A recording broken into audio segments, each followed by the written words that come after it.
if it's an all Big Ten championship, Ohio State, Penn State, which I think it will be for the record.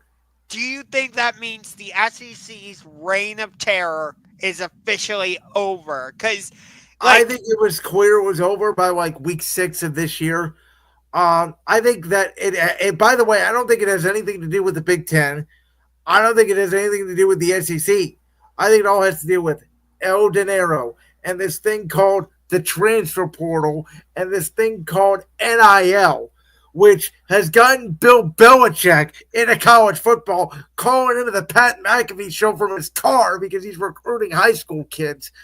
Um, I think that the college football is turning into the NFL, for kids, basically.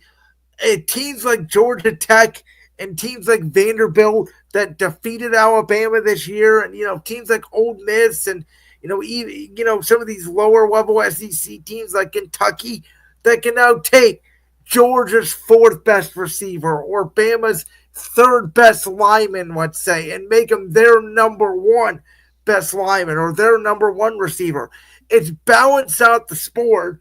Now, I think the super conference has helped the Big Ten.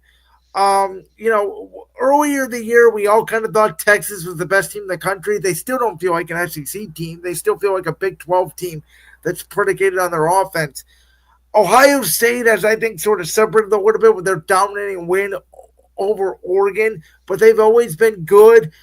I think the difference in college football right now is that the lower level teams are better, and the great teams, the Alabamas, the Georgias, the Texas, the Ohio States, they don't have as much depth as they used to. And I think that's what's contributing more, not necessarily the SEC's downfall, but that just more teams are getting better.